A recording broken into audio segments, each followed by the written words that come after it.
Hi, I'm Alicia Rabrager, and oh, Janae, I can't hear you now. You're muted. That better? Yeah, it is. This is Janae Leung. Good morning, everybody. Good morning. Thanks for joining us on Conversations on Health, Happiness, and Hope. Um, so, May is National Mental Health Month. So, we wanted to start by playing a little game of myth or fact or true or false. Um, Depression affects more women than men. And put it in the comments what you think. Is that true?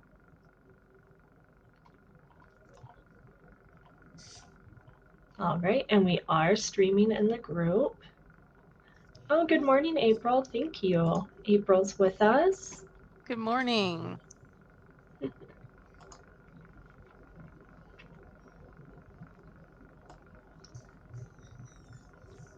Try to split my screen here so I can see both Yeah, the chat and make sure that our stuff's working over here. All right. So April says false.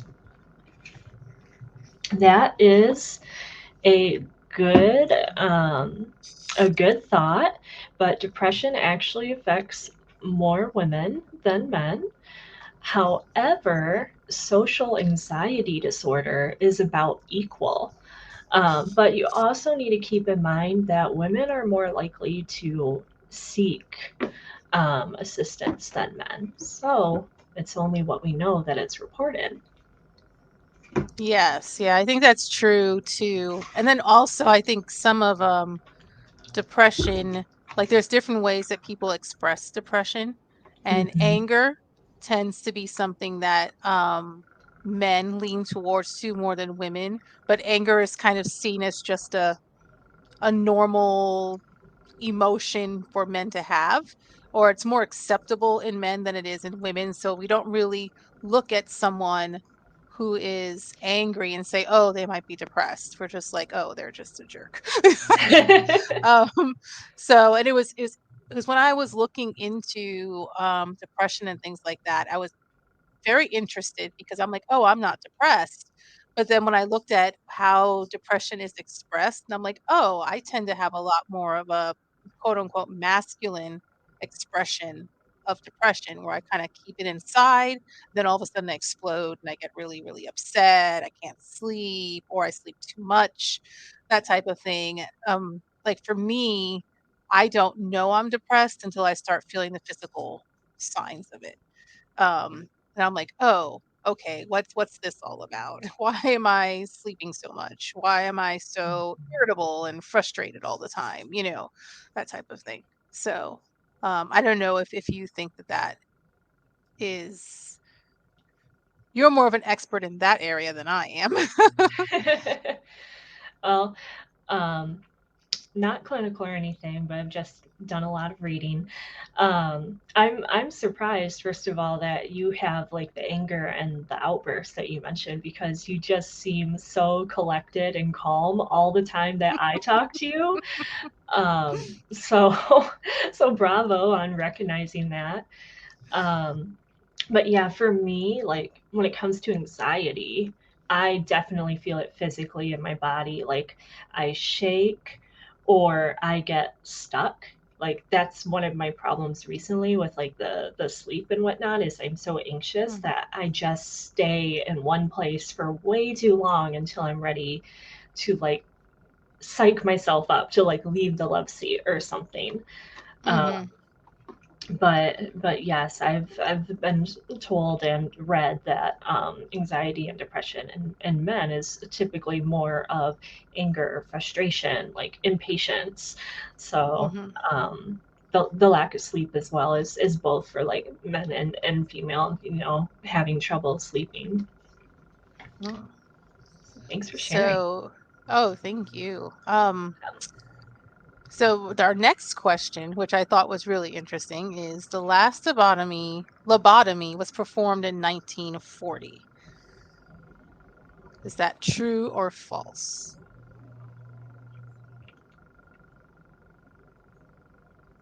In the US. In the US. I forgot to Makes add sense. that.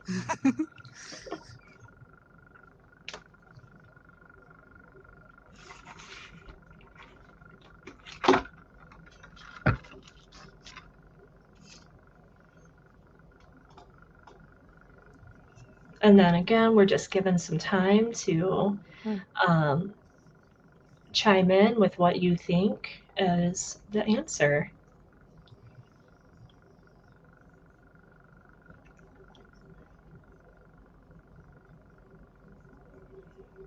And then same if you're watching the replay.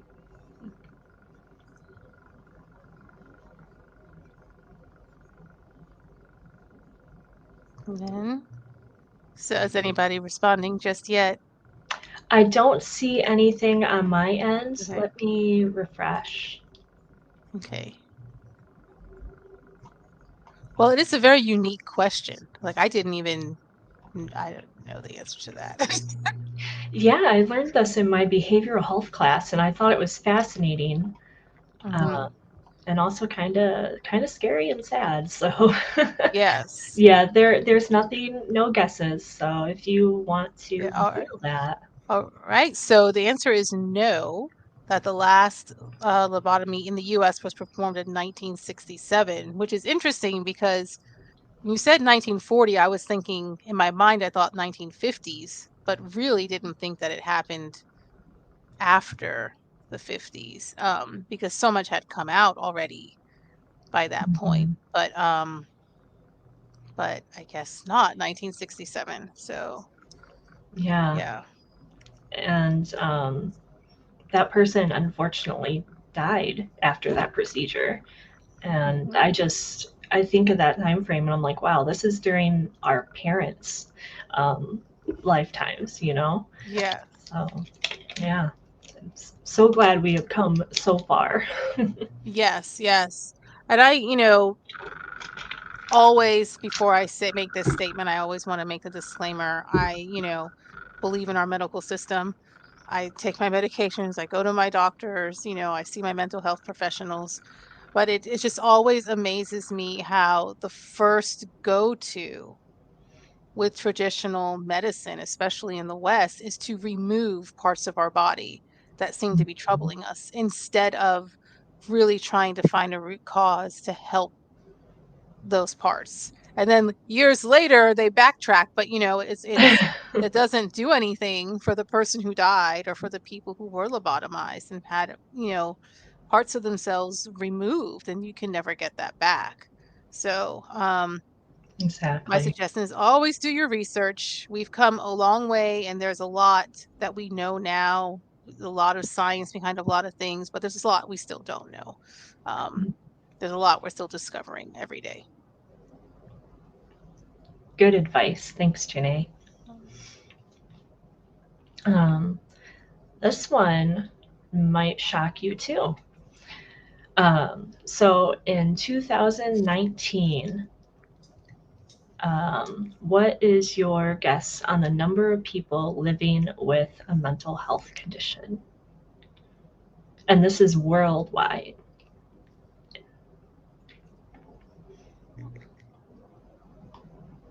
And again, we'll just give some time to put a response in the chat.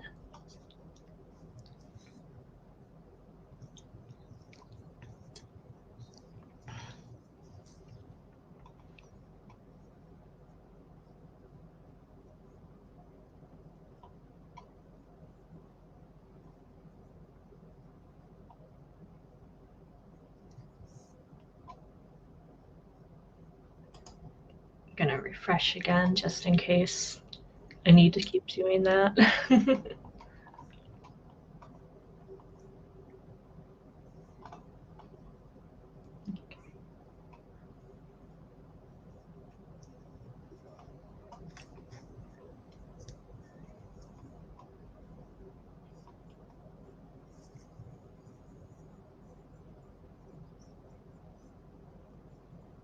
Okay.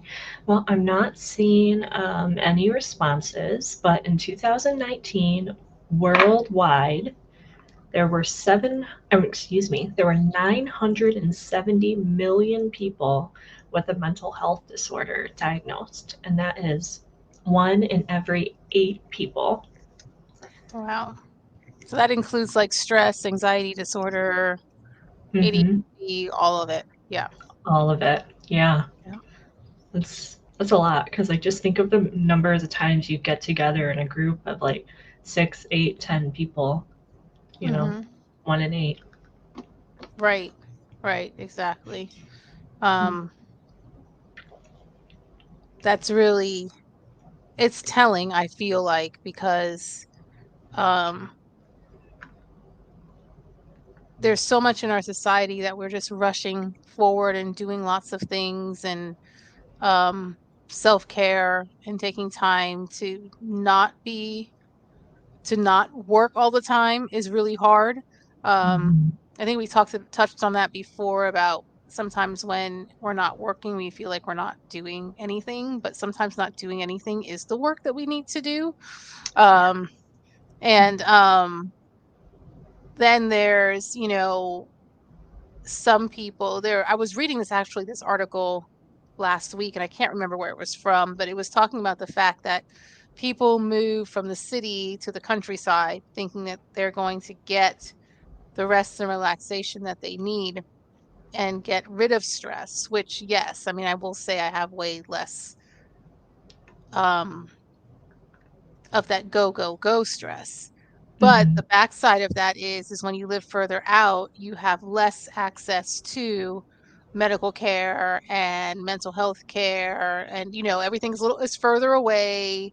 Um, so there are pros and cons to that. So it comes down to really that self-care is really important no matter where you live. You have to get Mhm. that self-care in and take that time to be outdoors or just sitting and journaling and doing things like that as well, which is really important, which helps, I think. It helps with any kind of mental stress or anxiety that you're having. It's not necessarily the cure all. Obviously, there are things that you need to go to a therapist for or a support group for. Um, but those can be, I don't want to say a stopgap, but those can definitely be what you do in the in between times to kind of help get through. Yeah, I think that's a great idea, and I like that you're pointing out that it's not just, in busy cities where people are stressed. Now, sometimes that definitely does add to it, like the traffic and stuff and avoiding accidents. Um, Trying to remember where I was going with that. Um, I remember when I first started going to my counselor, I would take a notebook and I would write down like the things that we were discussing. And then he would sort of give me homework and like, okay, well, go home and reflect on this. And then I come back and I would reflect on it and I'd journal it and then I would read it to him or let him see what I wrote. So yeah, doing that work in between, I totally agree. Yes. Yeah. All right. And then our final question is the second most common disability in the US is depression. Fact, true or false? Fact or fiction?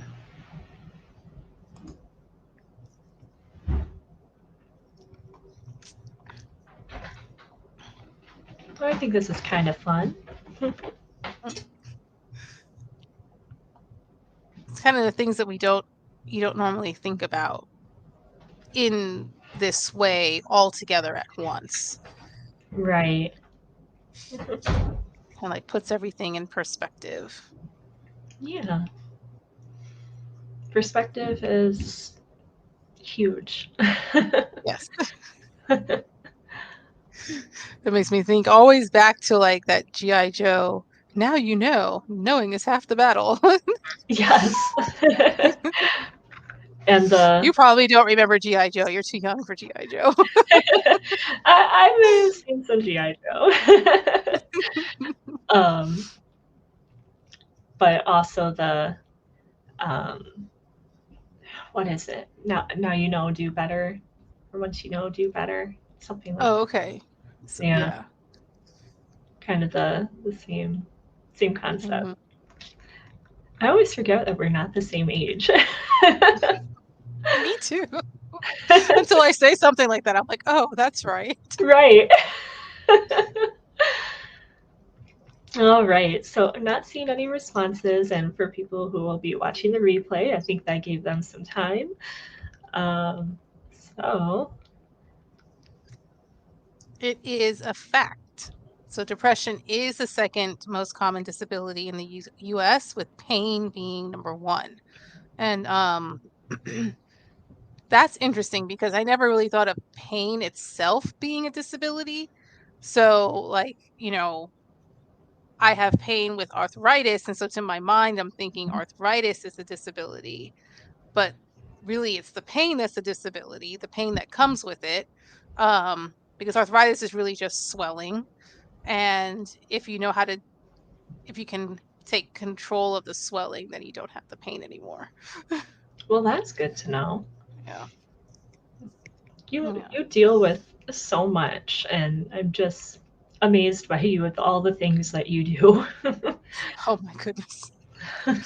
It's I think that is just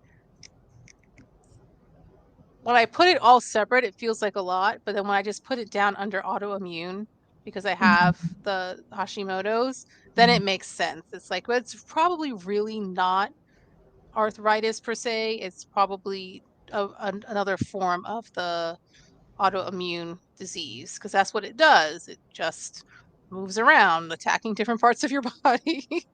No, I So, don't yeah. want that. So, but I did find out that strawberry leaves are so good for you for inflammation. They're anti-inflammatory. They have a lot of flavonoids and riboflavin in them. Hmm. They have antioxidants, which are the main anti-cancer ingredients in medications, which they get from plants. Um, and they're really, really good for rheumatoid arthritis. So I picked some strawberry leaves yesterday and made my first strawberry leaf tea. So, like I just found that out yesterday. I'm like, "Oh my goodness, that's so cool. I didn't know that." Well, thanks for sharing Yeah. that. I didn't know that either, and I have another friend who has rheumatoid arthritis. So you Mhm. mentioned putting it in tea. Are there Mhm. other ways to like prepare this, or how So many yeah, to use? you can use so you can, so it's just like when you make loose leaf tea, you just take a few leaves. I did 5 leaves and then I steeped it in some hot water for about 5 minutes. And then I added the leaves and then I poured the water over a loose leaf. I was making Earl Grey tea and a chai. And then I poured that water over that and then let the leaves sit in there too and steep a little bit longer. Some people will make a tincture with it. Um, but in order to make a tincture, you need to use alcohol. And so I prefer the teas. I'm not like a tincture really is more like you want to make it and you have it um, to use it when you really, really need it. So if you're having like a bad um like really bad swelling or something, then you take out your tincture and you take a little bit. It's like a medicine dose of your tincture. So with that, it's like you would fill a jar, like a mason jar, um, with the leaves, and then anything else in there, any other herb you want to put in with it, and then you would cover it to the top with it would be 80% vodka or 100 proof Hmm. vodka. So it's got to be really strong. You have to seal it like in that mason jar, put it in a cool, dry place, and it has to sit for 6 weeks. Or, I think it's Wow. 6 weeks. Yeah. So it's a process. So I prefer the tea. um, you can throw it in salads, you can stew it, cook with it, in your food. So yeah, so it's just like a green. You can use it like a green. You can blanch it or boil it a little bit. My only thing about boiling greens is that when you boil them, it tends to take out a lot of the medicinal value of Mm, the plant. But it's still good, especially if yeah. you're eating it in quantity with mixtures of other materials too, other foods. So Awesome. yeah, Thanks I so thought much that for was so sharing cool. that. Yeah. And thanks for explaining what a tincture was because that was a new term for me and maybe a new one for our viewers too. Yeah, I just learned that recently too, like within the last year. And I just bought some vodka in order to make a tincture, but I Mhm. haven't done it yet just because it's so involved and I'm going on vacation. So I won't be here Yes. to watch it because you kind of have to go look at it and shake it and Oh, make sure wow. it's doing okay, so um they're all very like old school, old homesteading, Mhm. on the farm and, I mean, not necessarily on the farm, but just like the way people used to preserve things Yeah. um, back before there was refrigeration or access to, medicines and things like that. I mean, there's so many medicines in your yard. It's unbelievable. Um, so Yeah. yeah. And I'm always fascinated to hear those things because obviously you do have a lot of land and you're doing so much out there and like, oh, I'm growing my vegetables and look at this garden and hey, look what I just made. Oh, it's fun. It's just, I don't know, it's just really cool getting into all of that different stuff, and um it takes a lot of time, you know, um for me to feel comfortable with it because I'm just so used to being able to go to the store and buy what I need. Yeah. Run down the Whole Foods or something like that. Um there is no Whole Foods out here. So, yeah. So if I'm gonna be healthy, I gotta do it myself. Yeah, you're the Whole Foods supplier. Exactly. Oh, so, I was thinking about, when you were saying this month is mental health month, like what are some of the things that you do to keep your sanity and you know, stay Who, even keeled? who's to say I have my sanity? Just kidding. My husband might disagree. Um, so I do regular therapy. Um, Not to sound cliche, but I have been meditating every day. For quite a while, I was only doing it at night because like I like the guided meditations. Um, but recently, I learned how important it is just to sit in silence and to let yourself meditate that way. So I'm trying to do that more by just sitting outside. If it will stay warm. um, and the affirmations that we talked about, I Mhm. really liked yours about how you had like a purpose for each main feature on your face. And then Mhm. I was watching Queer Eye, which is something that I loved when I was younger, and now it's on Netflix. And they had this one affirmation for this person who was having such a hard time with who they were, who they identified with, how they looked. So I adopted this one, and it's I accept myself completely. And you say that I in the like mirror. that. Yes. I So like that. I am thank you, writing that Jonathan. down because it is, I feel that. I am having such a hard time just accepting myself the way I am.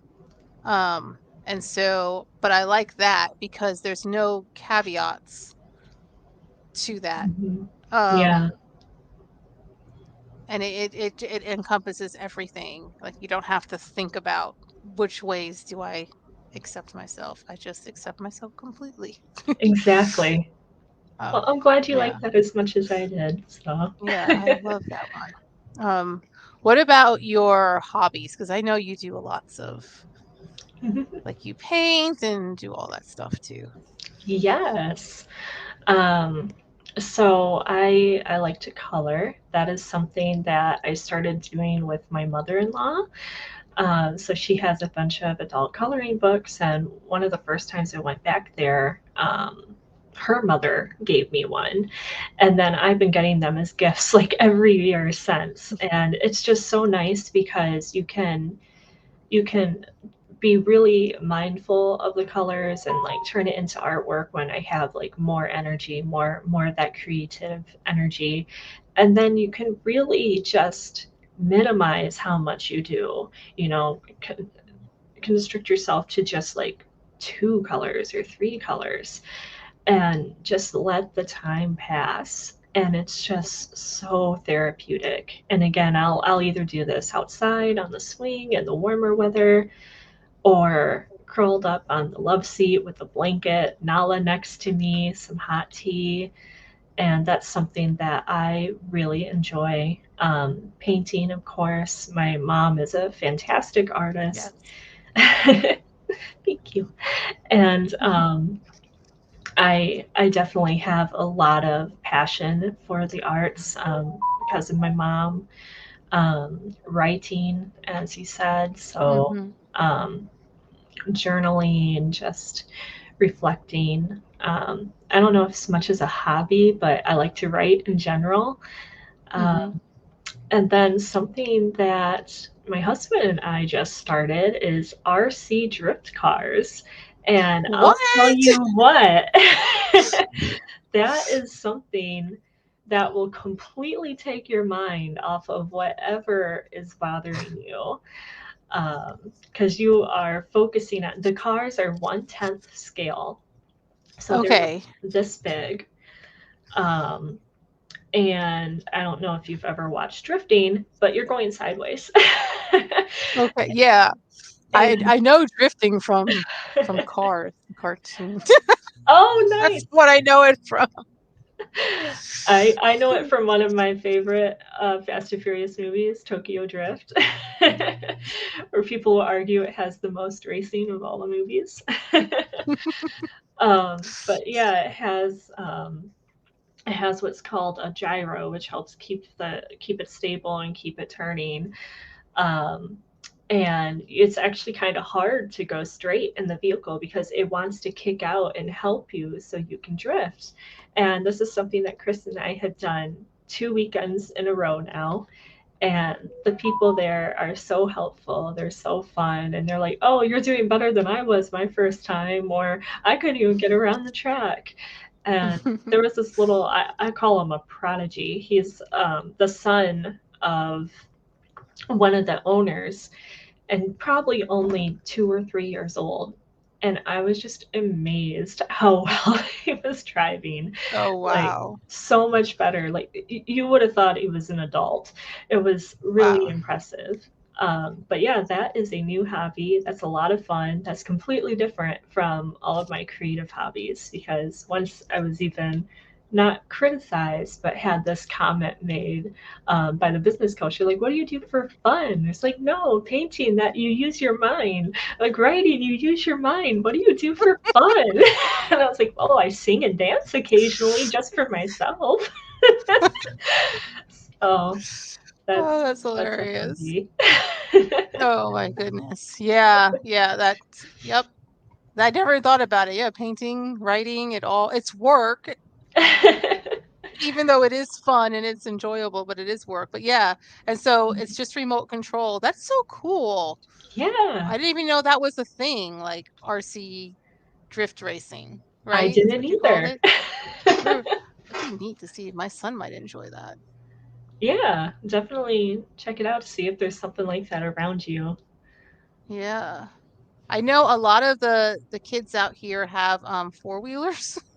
Yeah. So that's something I might look into in like a year or two. I mean, they're expensive. I mean, they're just as expensive as a regular car, Hmm. 10, $16,000. So, Wow. um, but I notice a lot of people out here have them, and the kids enjoy riding them around up and down the road and on the trails and back in the woods. So, um, yeah, so that's something to look at, RC drift racing.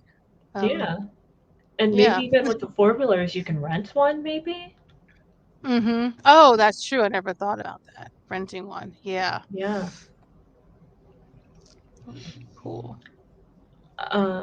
Did you have more hobbies to talk about? Because if you do, great. And if not, Alright. there are some helpful resources for people if they're looking to know more about mental health. Okay.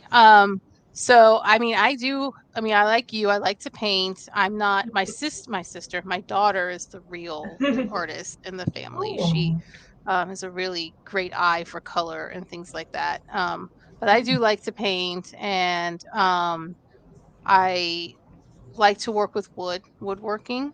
And so I'll make hmm. like walking sticks, and right now I'm working on homemade cutting boards out of walnut. So I just bought myself a grinder because the wood was really uneven. It was more than I can do with my sander. So to grind it down to get it even and then sand it. And then I'm going to start working with different mediums for sealing it. So walnut oil is a good choice, you know, because don't want to seal it with anything that is not edible. You want it to be food grade. So That there's makes walnut oil you can seal with, olive oil, linseed oil, that type of stuff. So um, I'm looking forward to getting to it. Um, but I've just been so busy with work, and then, preparing to go to town for 2 weeks and everything. It's been a lot, but when I get back, I'm excited. I still have it in the box so that when I come back, I can, like, open it sense. up, be like, "Oh, there's my grinder." Oh, well, that's awesome. Yeah. That's something I didn't know that you did. Have you posted any of that, like, on your page or in your group? No, I have not. I have not. 'Cause, yeah, I just started doing the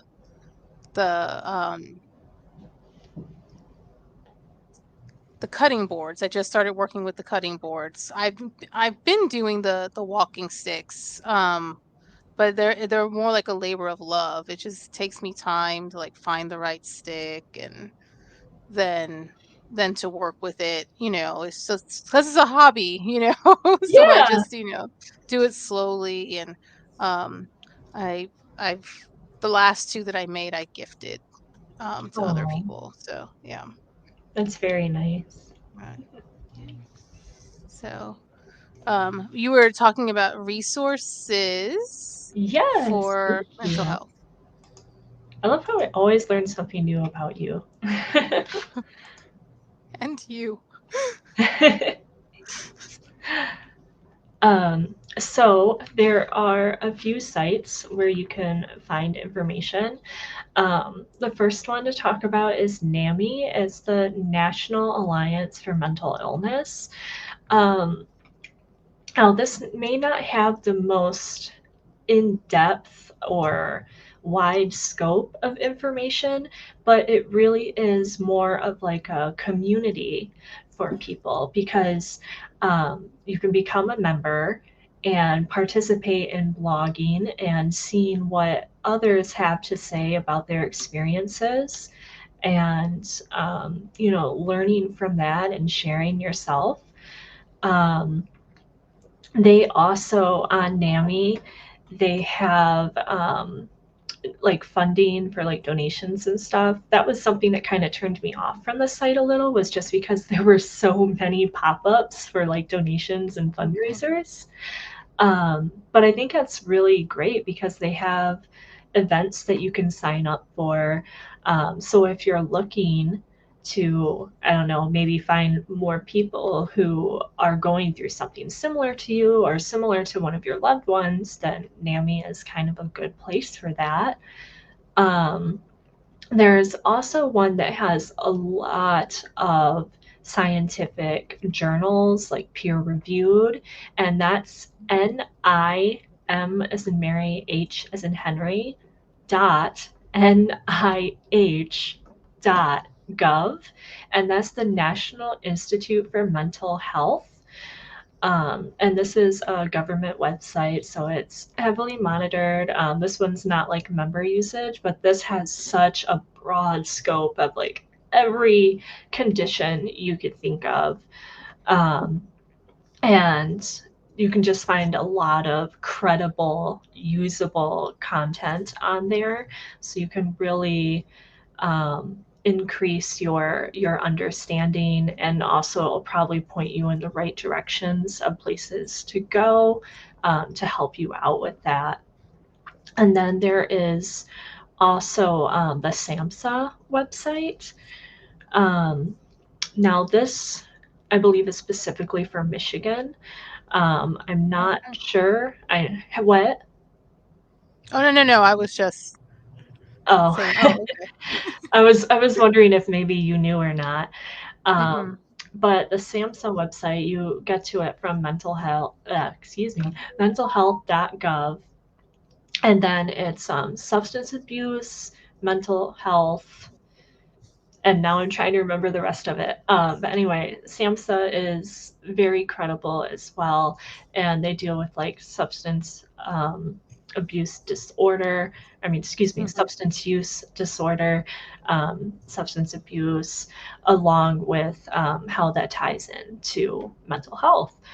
Because it's kind of a cycle and it actually physically changes the brain, which before I took this class, I feel bad saying this. I always kind of thought like it was a choice, unless, someone physically drugged a person and mhm. they got addicted that way. So this really opened my eyes, learning about substance use disorder. Um, but yeah, those are some great resources where you can find more information about Okay, mental health and what to expect, and what kind of treatments are available. okay, and then can I add to that? Um, Absolutely. there's Al-Anon.org, Oh, and so Al-Anon, is like the sister organization to AA. oh, And Al-Anon is basically a support group for family members, friends. Um, like it says family members, friends, but really anyone who is affected by someone else's drinking. Um, and it could be a parent, it could be a relative, it could be a child, it could be a sibling, a spouse, a coworker, a good friend, mhm, anyone really, as long as, you know,